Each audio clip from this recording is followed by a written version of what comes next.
And I'm Jack. Hi, I'm John. This is the Armchair Commanders podcast. And I'm Jack once again. Best intro ever. You If can you see change it or re record that, I will kill you. we run a very serious program around here. For our For a guests, very welcome. serious movie.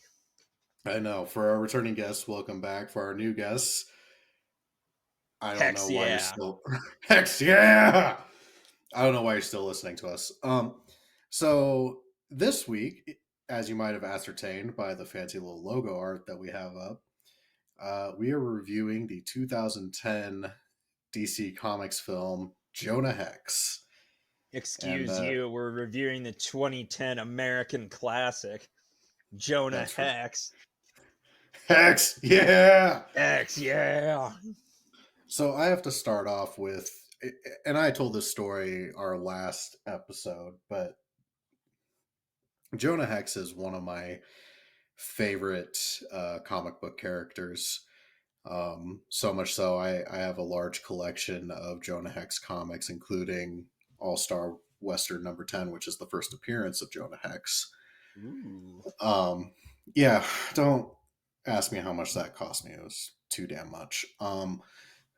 But it's hanging on the wall. So, um, but anyways, this movie, um, when it came out, I was so fucking stoked when it came out because I was like, "Fuck yeah, Jonah Hex!" And then this was also like prime Megan Fox time too. So it's like, Mm-hmm. how much better could this get? And when it first came out, I was really honestly kind of disappointed, but um, it's grown on me with the viewings. But the whole Hex yeah thing is the first time I ever watched this movie with my wife. Anytime Jonah Hex shot somebody, I just thought it was hilarious, and I kept yelling "Hex yeah" out. And by the end of the movie, she just like was so angry with me, but I was like, "Fuck yeah, Jonah Hex!" Hex yeah. Would you think, Jack? Um, it was okay. It wasn't a good movie, but it was entertaining. And really, isn't that all that you want from a movie? No, I want more than just entertaining out of a movie, but we Shut can. up, nerd. It's like Abraham Lincoln Vampire Hunter. Is it a good movie? Fuck no. Is it entertaining? Absolutely. Hex yeah, it's entertaining. Sorry, Hex, yeah. man. Now you got me saying it. It's contagious, isn't it? And before you ask, probably one of my favorite parts of this movie. It was stupid as hell. That scene where he's being resurrected and he's like sad boy about death, like thing about vengeance is it doesn't leave you when you die, and blah blah blah. And then the natives do their native magic, and like he inhales all of that. He just stands bolt upright. Turn bomb. And then it turns into like modern warfare 2, like hard rock, like He probably didn't even thank the natives either. He probably just ran out of there. Also, how many times are they supposed to save his life? Like, I'm because pretty sure one more and he gets a free sub at Subway. does he have like a punch card with the Yeah. medicine men? Yep. Yep. Different punch card for each tribe too. He's getting all it's worth. Really working the system there. Mm-hmm. Typical white man. Yeah. Yeah. I loved the fact that I know, so you watched this film a couple of days ago for the first time, right? Mm-hmm. And it changed my life. I love the fact that I was at home and it was just, the evening, and I was cooking dinner, and out of nowhere you just send me a text that says motherfucking horse Gatling guns. In the And I was first 5 minutes, man. And I was like, I'm so glad you enjoy this movie already. That was when I just knew I was watching a real piece of art. If only more movies had the balls to introduce something that stupid in the first 5 minutes. Let me tell you what, I was invested after that. I just I love that scene because it's such a like it's such a like it's a hex yeah moment, right? And it really sets the tone for the rest of the movie when you Mm-hmm. see the dual horse Gatling gun contraption. My my thing with it was like, how did he keep it hidden? Because like Gatling guns aren't small or inconspicuous. Also, they're heavy as shit. Well, you Like, see with those blankets. yeah, but like I know we're talking like I know it's kind of pointless talking about the feasibility of dual Gatling gun horse contraption here. But like the horse was already carrying Jonah Hex and was dragging five bodies behind it when he was bringing his bounty in. So like, there's no way that horse wasn't like completely overworked. Well, maybe it's a supernatural horse. Ah, yes, the supernatural horse named Horse.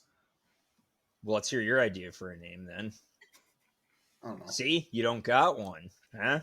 I just, I will say, even though this isn't a truly faithful adaptation of the character, they did capture his personality very well. I think uh, Josh Brolin was absolutely the right choice in actor for Jonah Hex.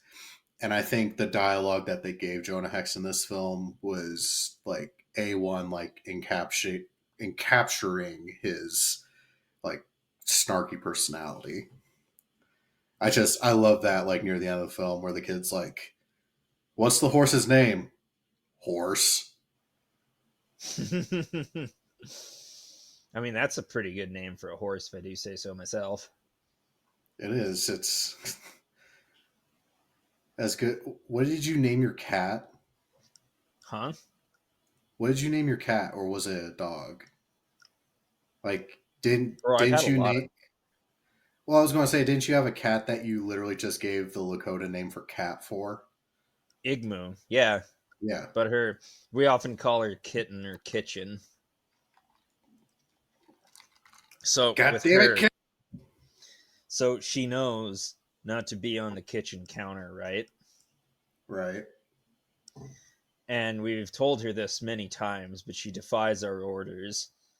So what we have is a spray bottle of water that we call the Hand of God. So whenever we catch her on the counter, she remembers the Hand of God and knows she isn't getting away with it, so she runs. Now, there are different schools of thought. My brother thinks that justice has been done and she learned her lesson. I think differently. The Hand of God knows well what you did, and you'd be best to remember that lesson. So I'd chase her down and spray her. She knows damn well what she did. I thought you were going to say I'd chase her down and smite her. I'd chase her down and smite her. That's right. You see, when God smote humanity, he just drowned all of us. But I just merely spray her with water. Really, she's getting off easy. Well, that is fair. Oh, the troubles of being the chosen. Yeah, I know, right?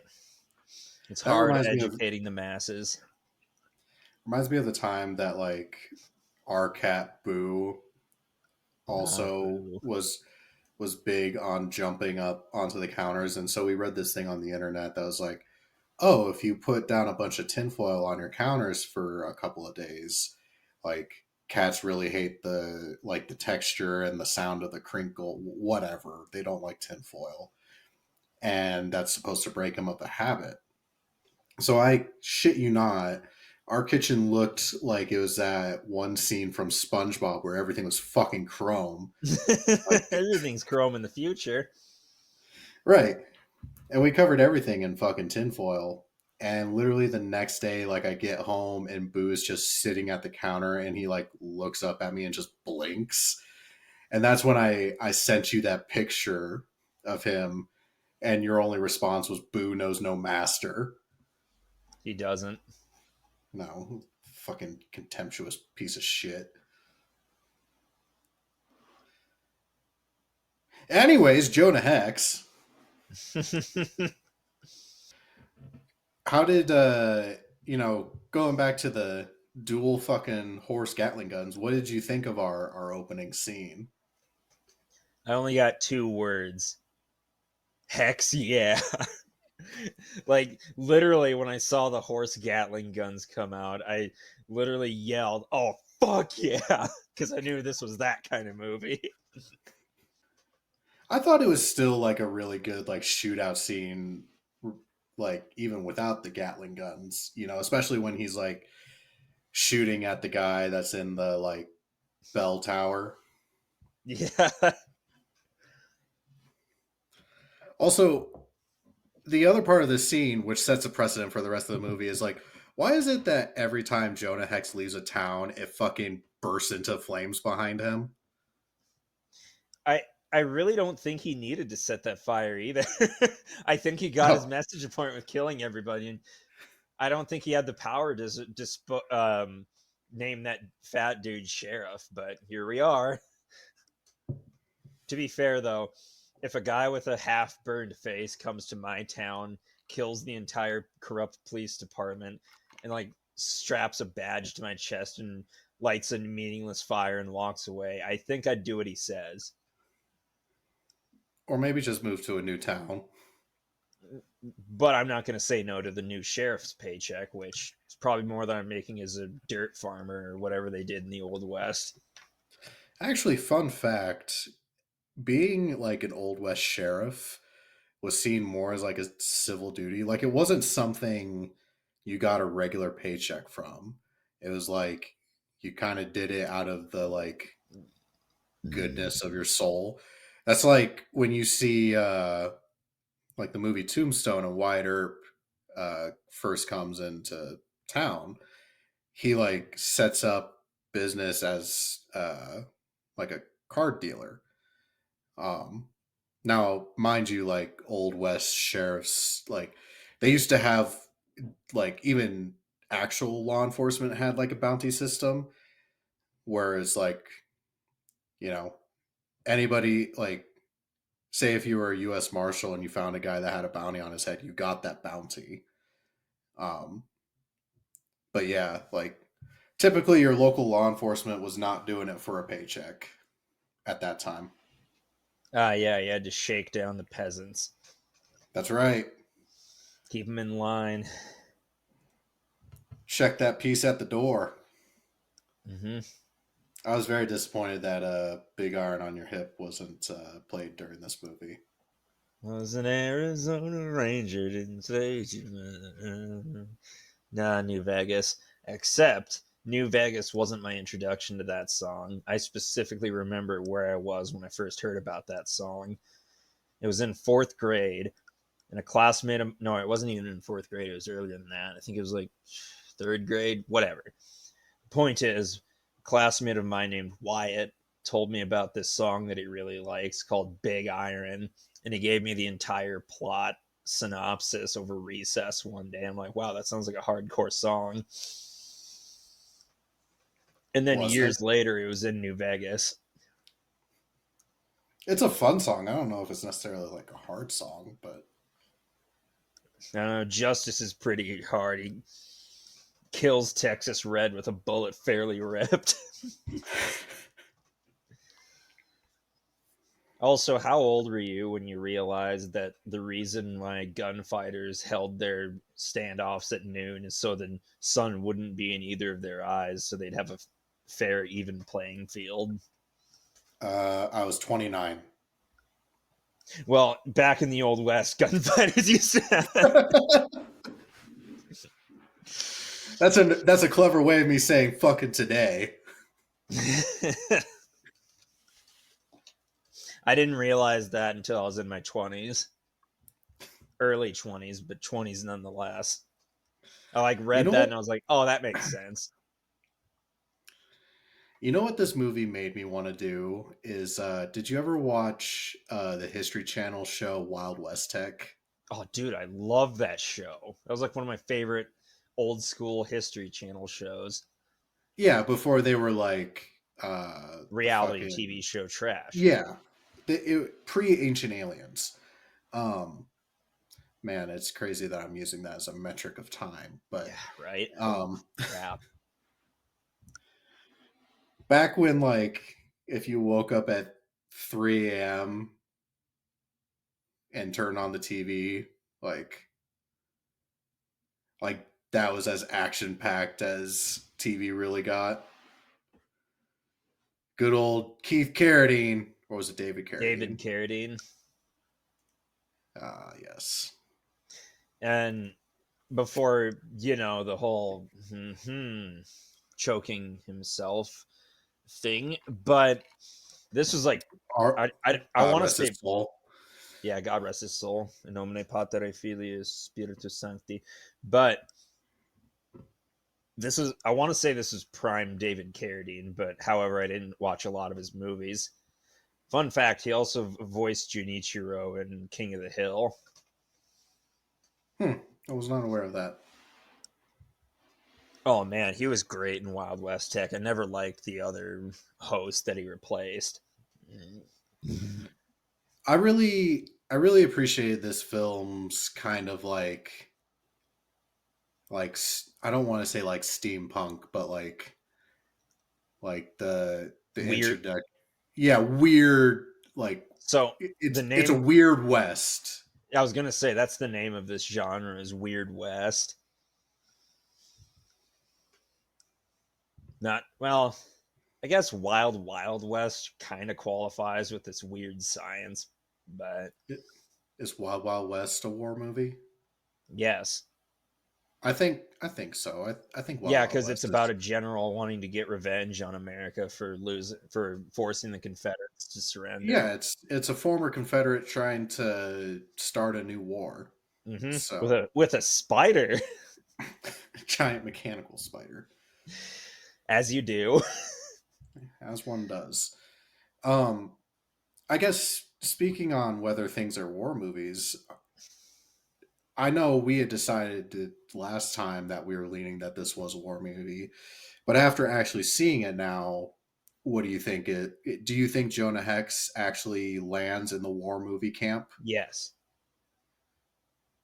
yes, because once again, it's about a former Confederate seeking revenge on America because they lost the Civil War, and he creates a super weapon, but the protagonist stops it. Sore fucking loser. I know, right? Suck it, sit, and spin. But it was an interesting take that the protagonist was a former Confederate himself. But I'm glad we had Lance Reddick to make sure the audience knows that he's not a racist. Also, rest in peace, Lance Reddick. Right. I went, out of all the actors in Hollywood, I think he was one of my top choices to be my personal gunsmith to trick me out in weapons and be my quartermaster and shit.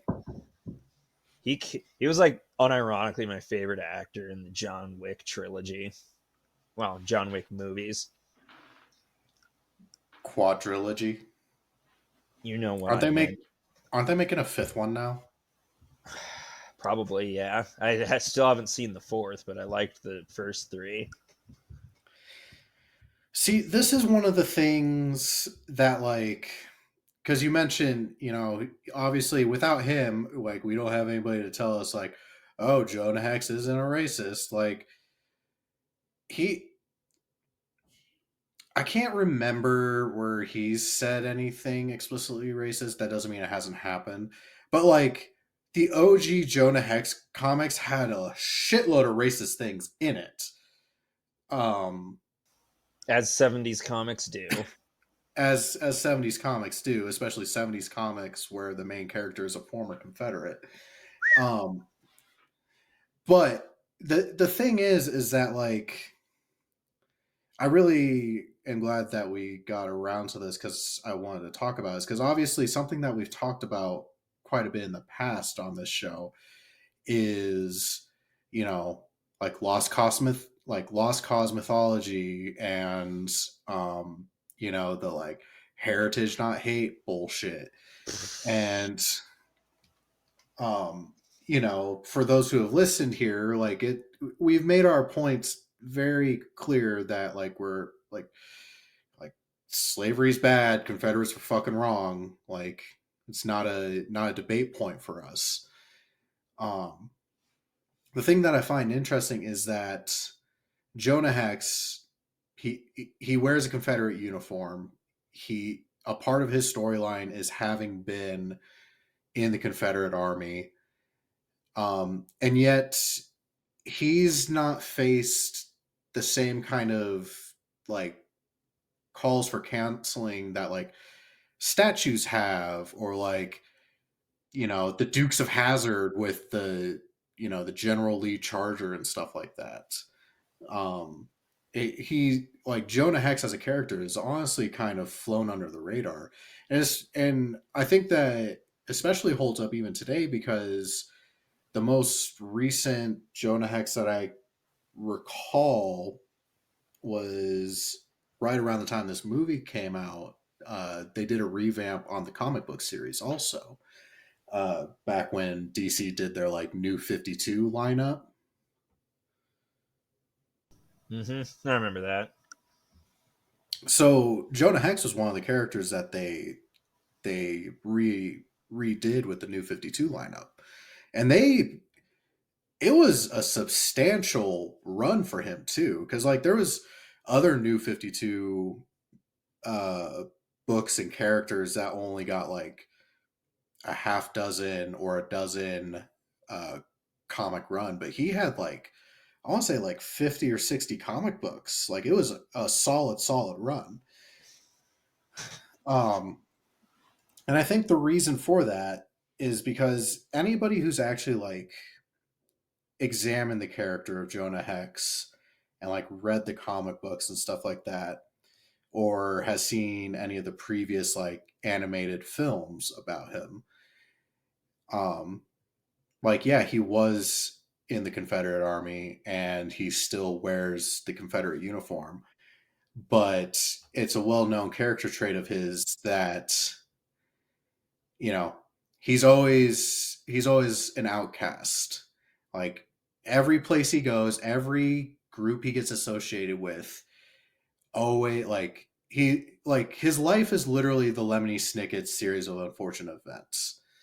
Like, and granted, this movie strays away from his original origin story, but like he as a kid he grows up in an abusive household and his dad literally sells him. So he himself has experienced slavery. He then uh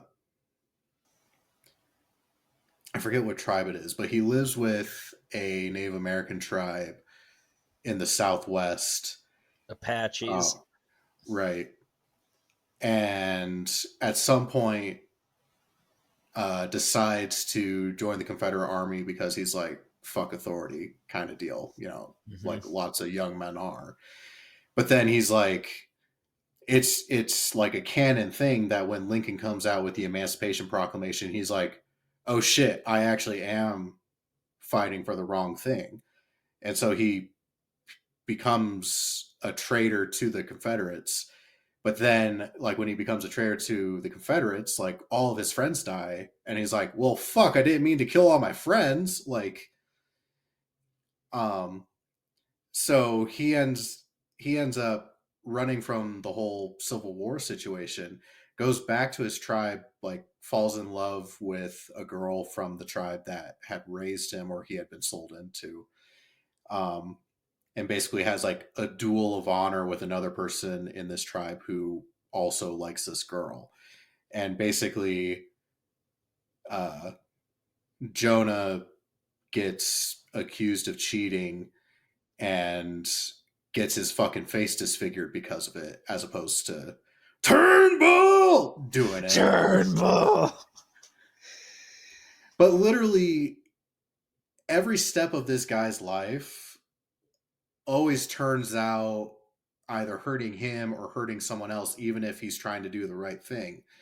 And so I can like I've seen recent like internet arguments, especially like on the comic book subreddits, where people are like, "This is stupid. We need to do away with this." But like Jonah Hex wearing the Confederate uniform isn't like a like I'm proud of my Confederate service.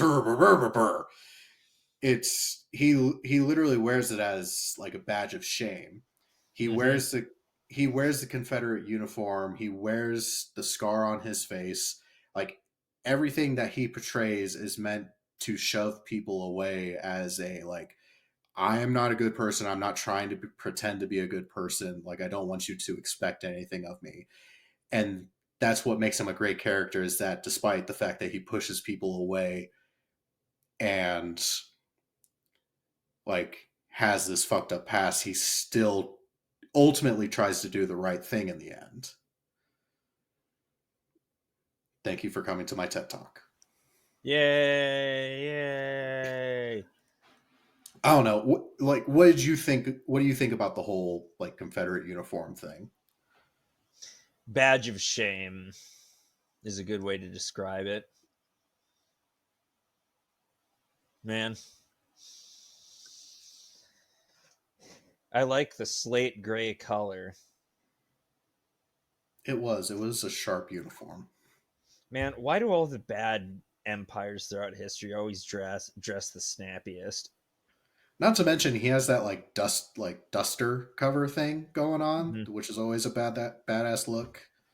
The duster. I appreciate it because there's a scene in this movie where he goes to talk to somebody he used to serve with, uh, and this dude runs a like a fight club deal, Mm-hmm. and Fighting tent. yeah, he's like, "You've come to kill me." He's like, "I haven't decided yet," but this dude's trying to convince him. He's like, "You can join." Like he's trying to get Jonah Hex to join the fucking neo Confederate terrorists, and he's like, "You can join us. You can help take down the fucking United States." And it like, I think it's such a great illustration of how like so many people who were in the Confederate military like harbored these like super hard feelings after the war. Like it like it's a brief glimpse that I really wish kind of was explored a bit more because it really leans into that lost cause thing that we talk about all the time.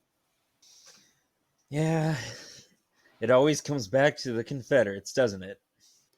The South will rise again. Yeah, Yeah. man, I say will. Remember that time where we had like three Southern guests a row, and then like two British people? And then I thought that you were involved in a conspiracy involving the Confederacy and the Crown to overthrow America. What's Now, hilarious to me is like I found the like the only three Southern military historians who don't believe in lost cause. Now, I just want to reiterate that no one honestly believes that Jonathan Abrams is trying to overthrow America with the Confederates and the British. I say That it was a bit. again. No one. There is no proof to the rumors that Jonathan Abrams is trying to overthrow America with the Confederates and the British. That was very aggressive. Like I said, there's no evidence at all. Maybe a little Yeah, bit. the only reason that exists is because you're purposely putting it in the ether. But Hey, man, I'm just mad you didn't tell me first. I'm your friend, man, and you just leave me out of the loop like that. Fuck you. dude, you know that was so loud that it blew out my fucking headphone speaker, and I had to like readjust. Sorry, I did literally hold my mic up to my mouth when I said that to get the point across. You mean to overemphasize something like this? Yes, I think it was important to do that to dispel any rumors that there may be about your collusions. Oh, okay. You can check my voter registration card. I think that speaks enough. But what is your voter registration? It's Whoa, dude, whoa, you cannot say that. Holy crap, John. Ladies and gentlemen, he just said the word. You can't just say you're putting in a bleep in lieu of words and not expect me to say shit like that. let let's just say that it's a cooler toned color. Okay, Communist. communists are red. It oh right, that is it the Green Party?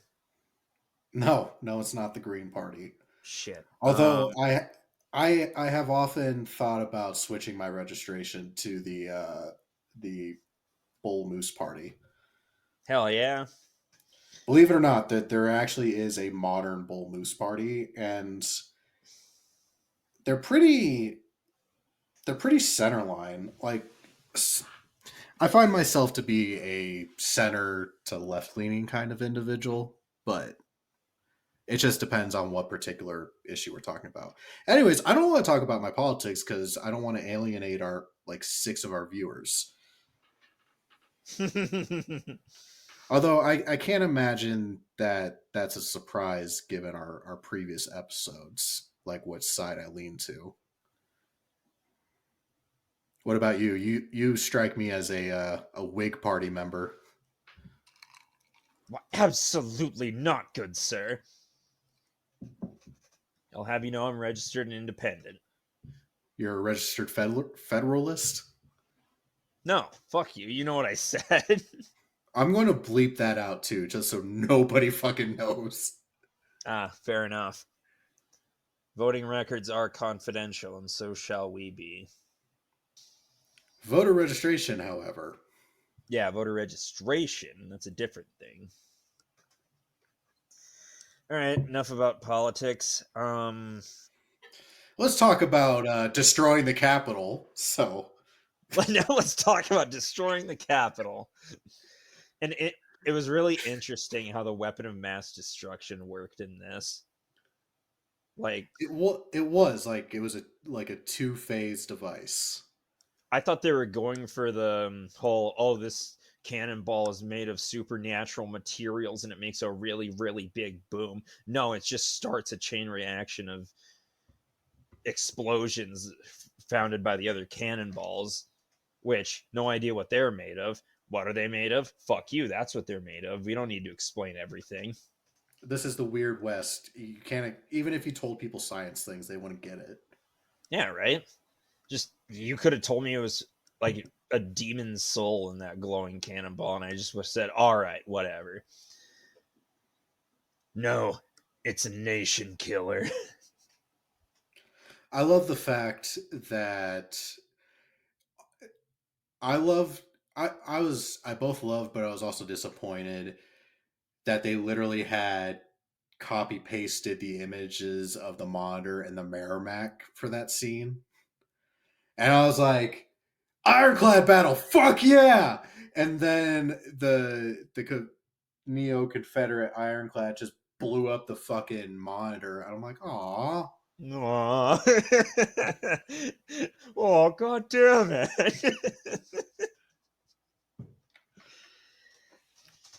I was really stoked for an ironclad battle, and it didn't happen. Although the explosions were fun, but the thing that killed me was the Confederate ironclad has like a submarine periscope thing on it, and there's a moment where like it looks through the glass and you see the shoreline of the Capitol through the like periscope image, and I could not stop laughing because instead of just like a normal like crosshairs or like dash marks, whatever, no, the fucking periscope has the outline of the fucking Capitol building in it. And I'm like, who did Yeah, they go to have that manufactured? Where they're like, I can't tell you what we're doing or what our plans are, but I need you to make a periscope with a outline of the Capitol in it. don't And understand. and some glass maker somewhere is like, oh, I got you. Yeah, I don't know what the deal with that is. It's a small but stupid detail.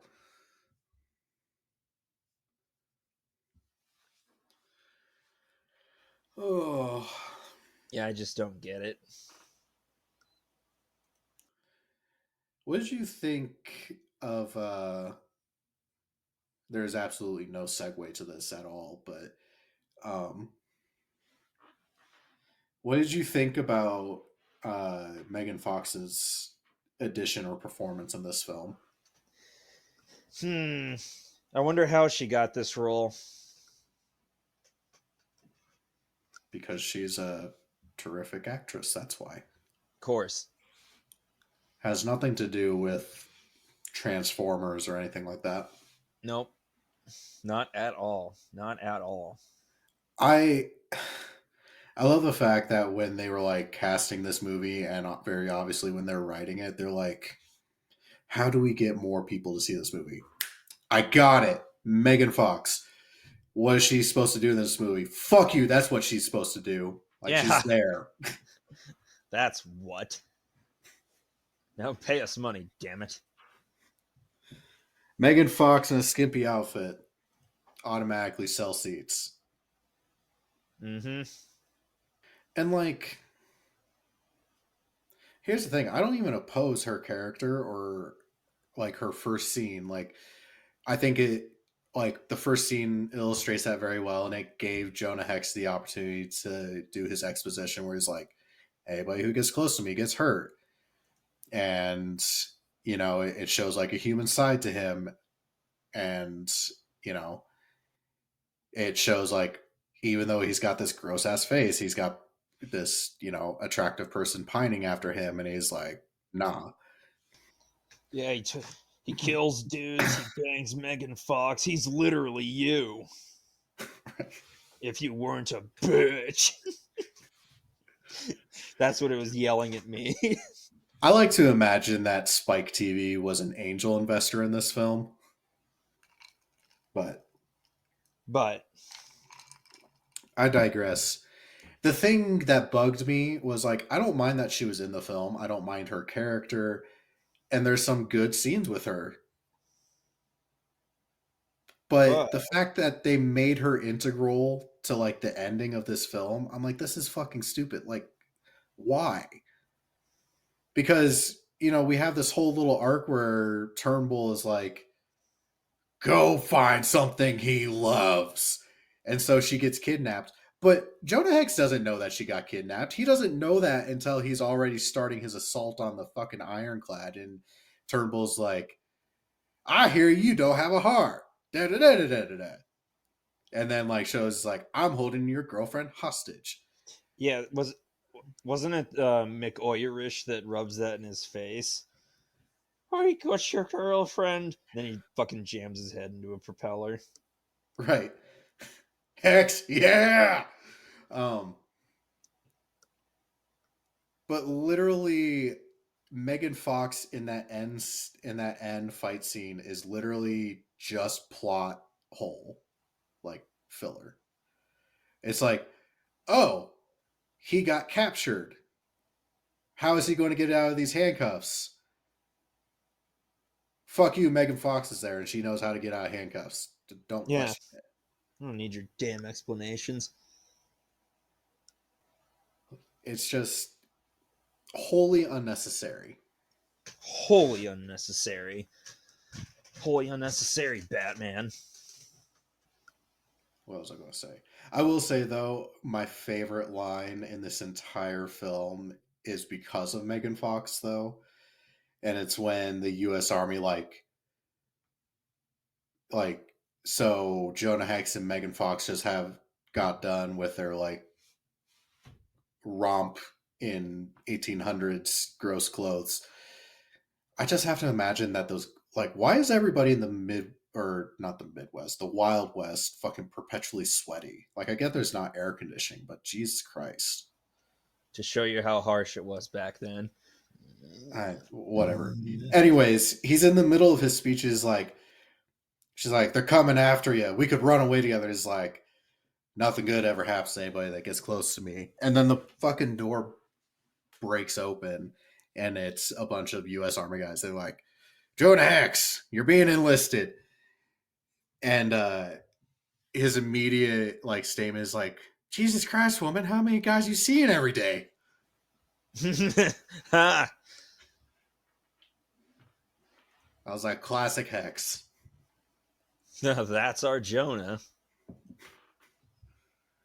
Man, imagine Jonah Hill as Jonah Hex. I have I saw a like a subreddit thread about that, and I just burst out laughing at the idea of it. Like, in no world could Jonah Hex pull this off. Not Jonah Hex. Jonah Hill pull off Jonah Hex. I mean, maybe. Eh. So, what was your least favorite aspect of this film? When it ended. I'm kidding. Um, I mean, it was kind of a short film. It was only like an hour and 20 minutes. that sh- that weird part, those weird parts where he's like fighting with Turnbull and the sky's Oh, like red and shit. You know the one I'm talking about. It's that oh shitty yeah, effect they loved in the 2000s. the like afterlife or like middle world fights, Yep, the hereafter. but it's They only let you. like it's just like Jonah Hex's like internal like monologue. Like, I like to imagine where like Jonah Hex is doing this monologue as he's doing things, and like somebody just looks over, is like, is that guy talking to himself? Like, why is he talking about revenge? He's got issues. No, Turnbull. that was a little out of place. God, I the effects is just dumb. I think that goes to the whole like, and like, and you know this as a fellow like comic book nerd, that like there's an infinite number of universes for literally every single fucking comic book character in the history of ever.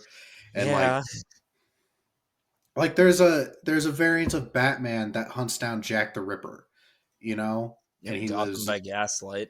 yeah, it's a great story, but also it completely throws all other, you know, lore and, canon to the side to do that story. Um it's a, Those whores. Commissioner Gordon yelling out whores is, I man, That was such a fucking dumb twist. I hated it. it was. But anywho, the whole like him being able to talk to the dead and being like one foot in the grave, one in the regular life, um, like originally as a character, he's just a gunslinger, a really good gunslinger. The whole him being able to talk to the dead thing is new as of this movie. I'm not terribly upset at them like giving him this power. Like, it's suited him for the purposes of this story. But it's like, okay, we're giving him this power to talk to the dead. Why not go with like a cooler story than just John Malkovich is going to blow up the fucking Capitol? You know what I mean? Because there's literally a Jonah Hex storyline. I forget what it was called. Uh, but there's a storyline where Jonah Hex goes up against this dude who he has like a sideshow act, like very, freak show type deal, Wild Mm-hmm. West tech, if you will. Um, but it turns out that this guy who runs this like freak show thing is like a legit like wizard, and he essentially makes zombies. So in this storyline, Jonah Hex gets into a gunfight with the zombie of like Wild Bill Hickok. Hell yeah. Yeah. So like the whole supernatural thing isn't even outside of the realm of Jonah Hex lore. It's just like, okay, we gave him a new power, but we're going to do it on such a like bland kind of predictable storyline. Like, oh, his arch nemesis is trying to destroy the United States. Cool, guys, cool. Like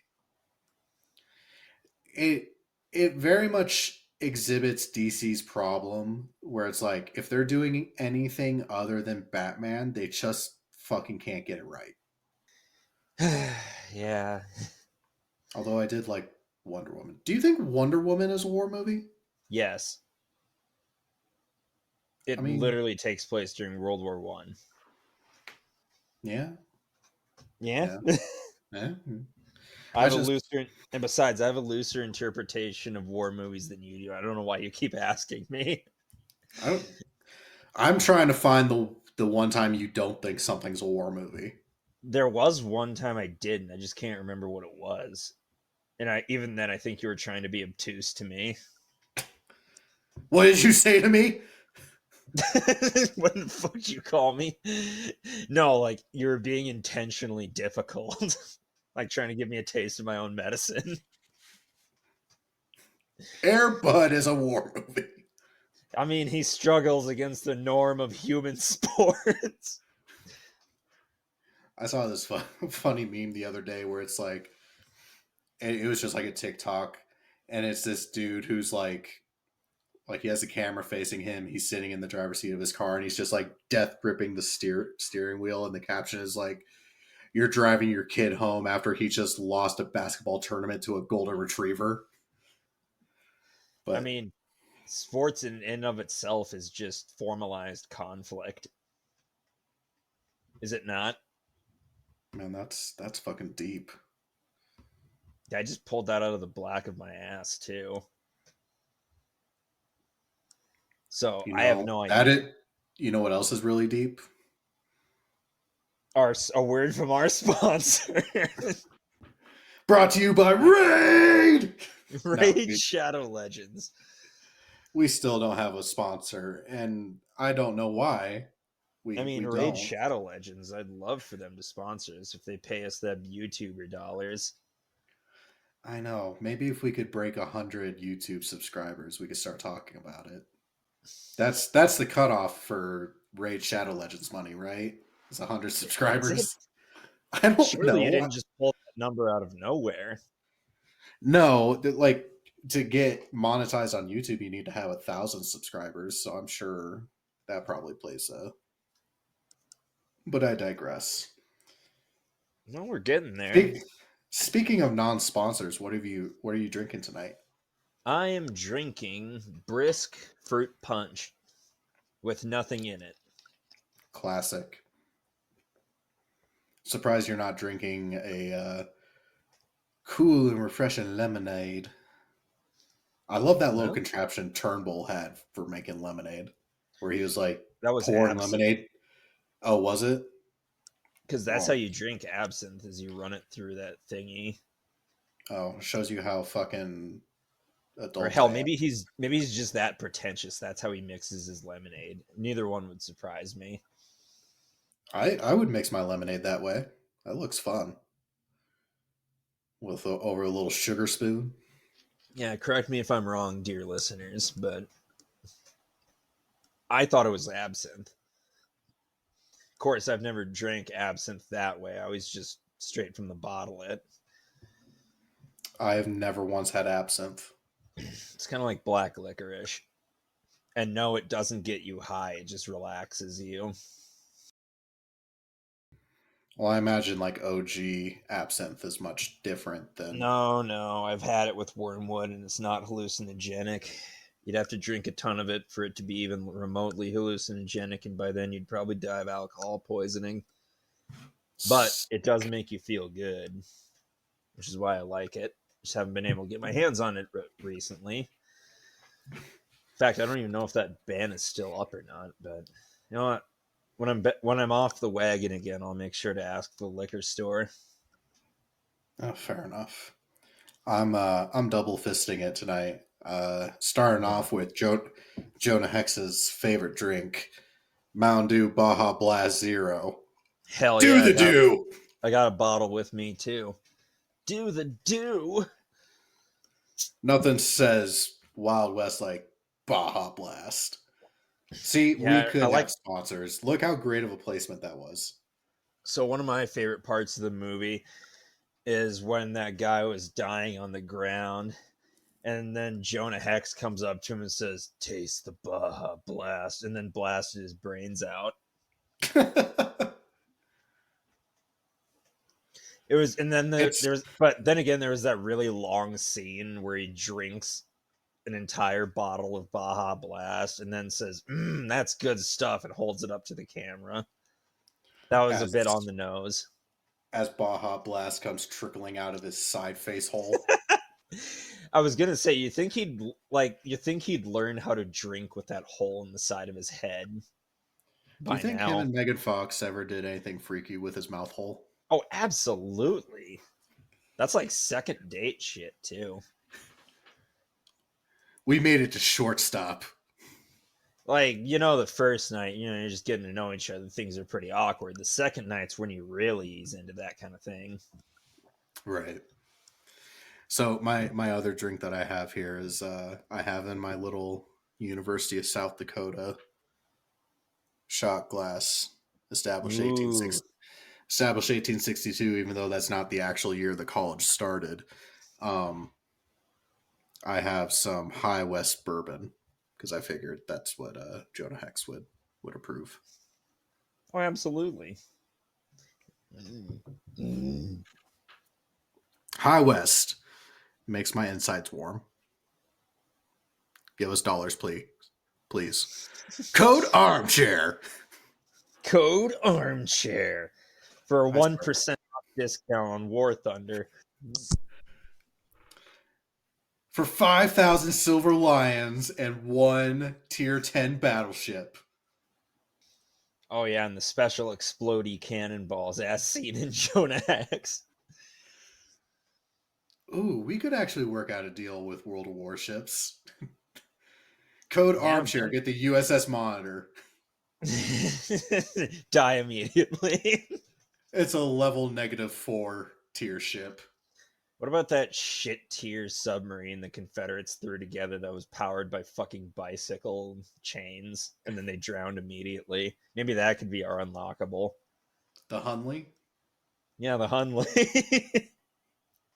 I love the story of the Hunley, and like the Hunley was a big part of me getting into the Civil War because when I was a kid, it was right around, I want to say, 01, 02 ish is when they found the Hunley and actually raised it.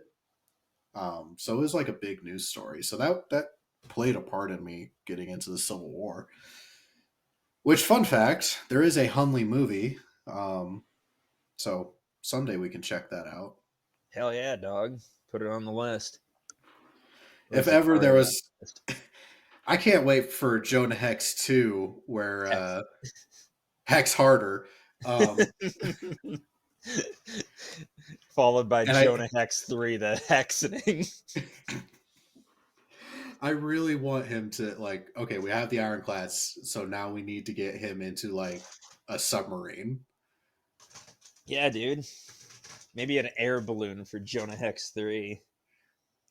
There actually was the like the Union Army actually used air balloons during the Civil War.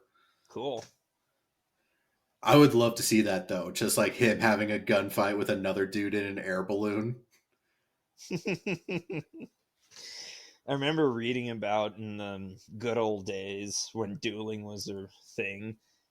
Wish we would bring that back already. But when dueling was a thing, these two gentlemen got into a right disagreement about something that probably didn't even matter. And the terms they agreed on for the duel was both of them were in hot air balloons and they both had blunderbusses, and the goal was to kill the other one or pop their balloon with with fucking blunderbusses. That's some dumb shit right there. I'm just pissed off that they did all of this before video. The old days, man, they were a time. Yeah, yeah. They were something. That kind of reminds me of there was here in Denver. There was this guy. His name was Ned Wincoop, and he was about Why as what? Wild West. Ned Wincoop, Ah, and he was about as Wild West as you could get. Anyways, he did a whole bunch of things with his life. Uh, but at some point somebody insulted him or like called his character into question, and so he's like, fuck it, let's have a duel. And the entire week leading up to the duel, he like went outside in front of his house and just like set up like bottles and shit and just kept shooting it at these bottles. But it was like the dude he was supposed to have a duel with had to walk by his house every day when he went to work. So literally every single day, this dude who like it's like I'm gonna have to get into a duel with him is seeing him fucking plinking away, not missing shit. And eventually, like the day before the duel is supposed to happen, he's like, I'm sorry, I take it back. Can we be cool? And then Wincoop's like, all right. that's how I you. was That's called psychological warfare. yeah, just plinking away in your front yard. That's great. What was your absolute favorite moment in this film? Turnbull.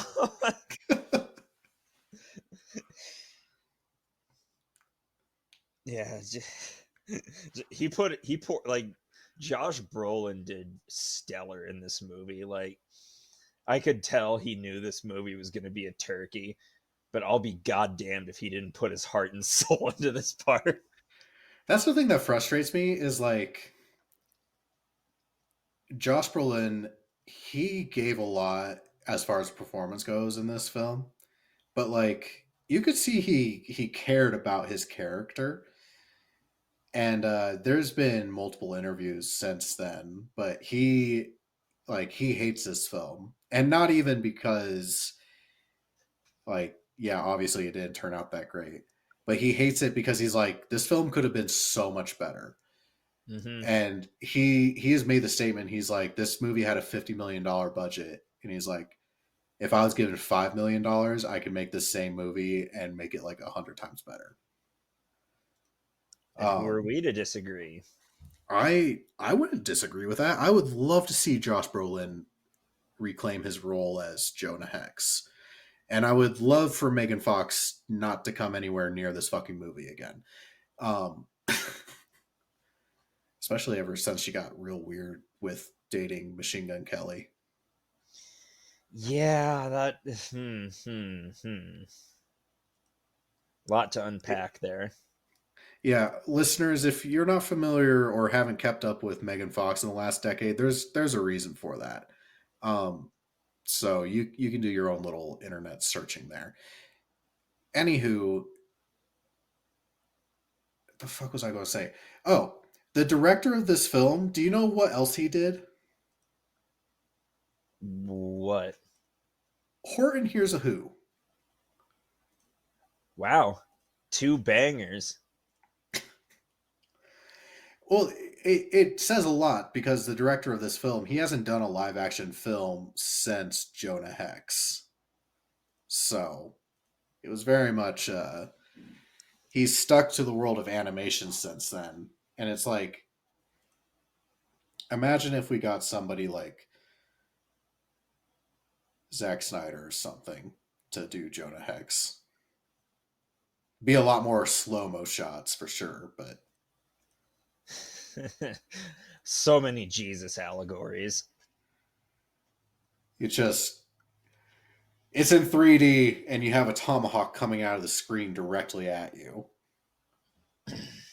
Mm-hmm. Jonah Hex just holds the Baja Blast bottle through the 3D screen into the crowd. A refreshing drink. No, just me. Okay. Nope. Nope. So I have to share with you my absolute favorite moment in this film, and when I saw it, it immediately reminded me of Abraham Lincoln Vampire Hunter. And in that film, if you recall, you said that your favorite moment in Abraham Lincoln Vampire Hunter was when Abraham Lincoln pulls out a pair of silver brass knuckles, and the main bad guy's like, "Where's the silver?" And Abraham Lincoln goes, "Right here," and then just like gut punches him with it. Dude, that scene alone restored my faith in this cursed world of ours. So there's literally the exact same scene in this movie where he's fighting the Irishman, and as before he sticks the Irishman into the fucking boat propeller. But the Irishman taunts him. Is like, "What's it like to have a fucked up face like that?" And Jonah Hex has like oil or something on his hand, and he like reaches over towards a torch and literally sets his own hand on fire. And he's like, "You tell me," and then immediately punches him in the face with his fucking burning hand. And I was like, "Hex, yeah!" Hex, yeah. It took everything in my power not to text you at that moment where I was like, "Holy shit." Oh man, this movie is something. It's not a good movie. It is a No. movie. So I And think with it's that, about. Oh, it is that time to rate this thing. oh goody. So let's rate. I say we rate this out of horse Gatling guns, but I want to hear Horse what you think. horse Gatling guns. Yep. I was thinking crows because he's constantly followed by crows, but that's not as fun. Uh, That are branding irons.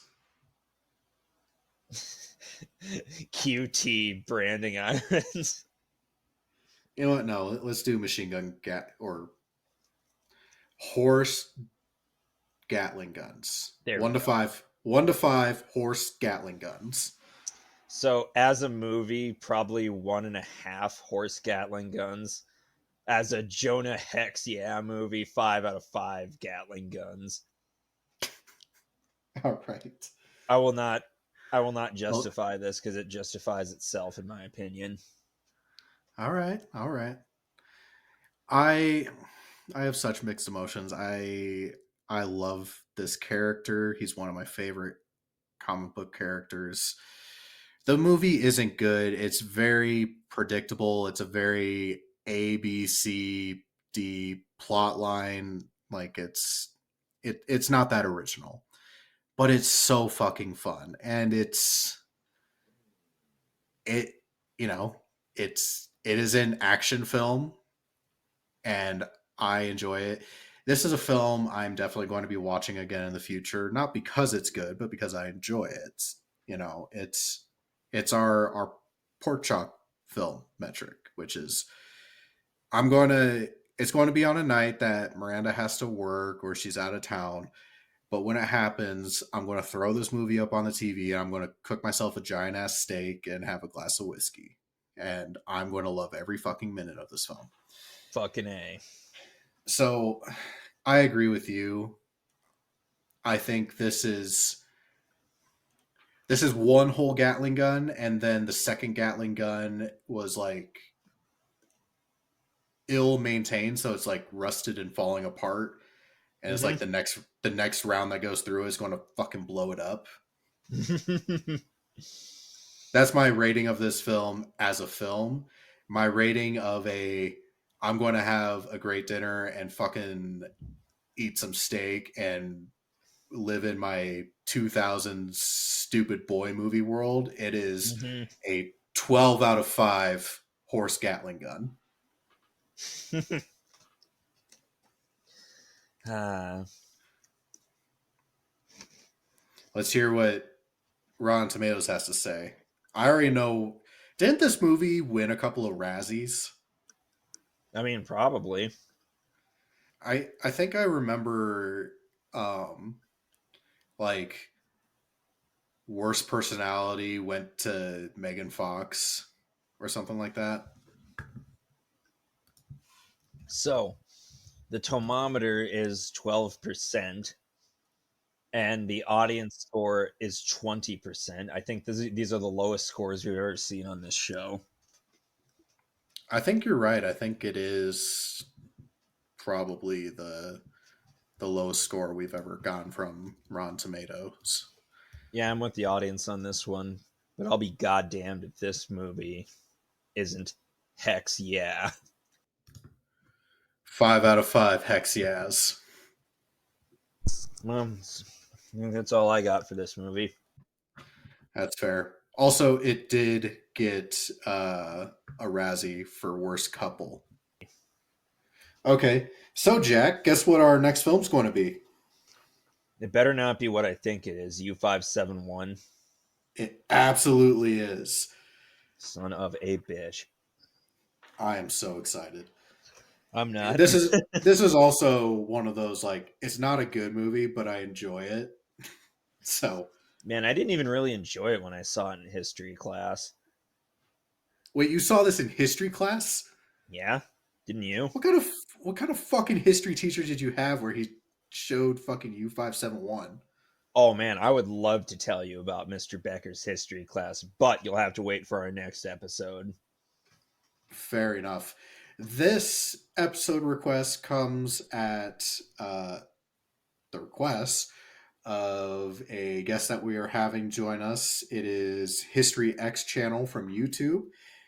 He does a whole bunch of naval themed YouTube content, and so this was his choice. So I will defer to you as far as the questioning his sanity for choosing this film next week. All right. Because I love you and this show so much, I'll bite the bullet. Oh, thank you so much. Mm. It's not going to be that bad. But Take don't your medicine. but Take don't your think I medicine. don't but don't think I like the taste of brass, because I don't. Okay.